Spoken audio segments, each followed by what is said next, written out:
the chairwoman and to the ranking member for holding this hearing today. Also, I'd like to say that I appreciate that Chairwoman Norton for highlighting in her opening statement the tolling and congestion strategies that are inherently linked to issues of equity and that are oftentimes adversely affecting lower income communities and communities of color. Kansas has for a long time taken pride in our infrastructure, the roads, bridges, railways, ports that our state provide means that transportation of the food and a lot of goods that feed the world and are put out through the rest of the country and internationally come through our state. A number of the corridors in the Kansas 3rd Congressional District, which I represent, badly need investment to expand the number of lanes, to ease heavy congestion, to adopt new designs that require less expansion and implement modern safety measures. My constituents consistently tell me that they want to see smart, sustainable, and resilient infrastructure so we can build the foundation for economic growth for the future. I'm here on the Transportation and Infrastructure Committee to make that happen. I'm also want to highlight that I did have the chance not too long ago to host Chairman DeFazio in our district to tour Highway 69, which is a major thoroughfare in our district, and we had the chance to talk about the infrastructure needs there.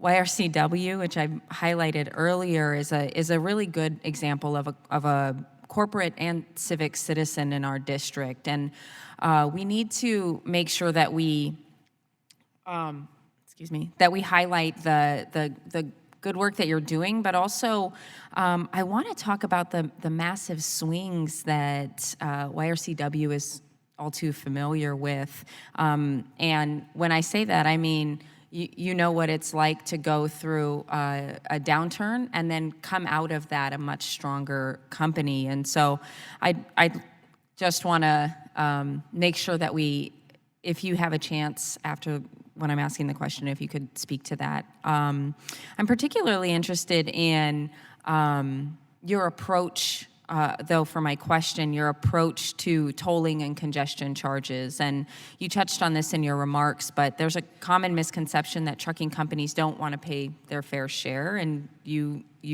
spoke to that and indicated it's not the case.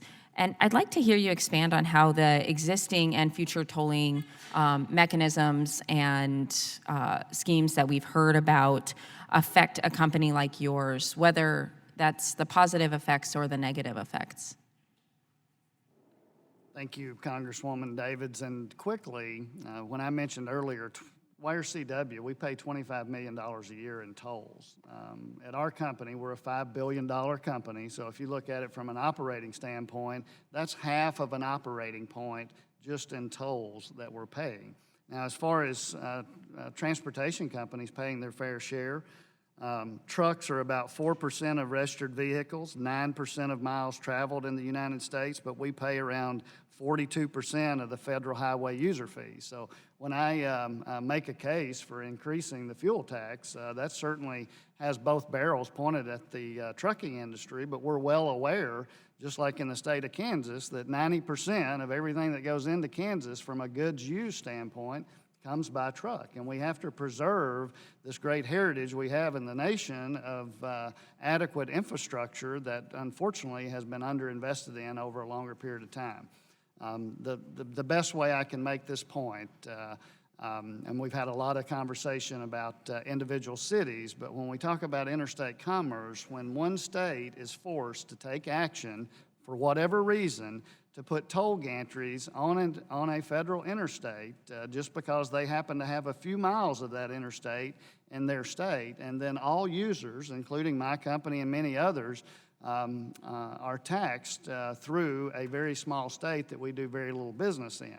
Those type of situations endanger companies, and it endangers free enterprise because any state that has an interstate running through it could actually have one of these hostage centers where all line haul traffic is going. There's a company that's not here today that went out of business earlier this year, a unionized company based in New Jersey, and in the public statements they made around their closing, they mentioned the tolls in the northeast area of the country where they operate. So I think that's the ultimate example of what can happen if we don't take this seriously and also look at the Highway Trust Fund as an investment in our economy moving forward, and certainly in the free enterprise of the United States. Thank you very much. Your time has expired. Next is Mr. Babin. Thank you, Madam Chair, and I thank you, all you experts, witnesses, and for your testimony. Mr. Scribner, thank you for being here today as well. This entire committee, myself included, is eager to address the issue of dwindling resources of our Highway Trust Fund. However, as we work to solve this issue, I want to be sure that we have parity in the contributions made to the fund across all users. And I have 2 points that I'd like to make here. Texas is the only donor state to the Federal Highway Trust Fund. We get 95% back, 95 cents back for every dollar that we put in, which costs Texans roughly $900 million a year. Every other state gets more than they put in, resulting in Texas basically subsidizing every other state in this union. Other states get from 101% to 685% back on their contributions.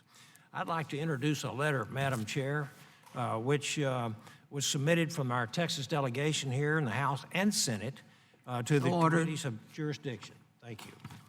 But there was another point I'd also like to make. Any proposal considered on changes to the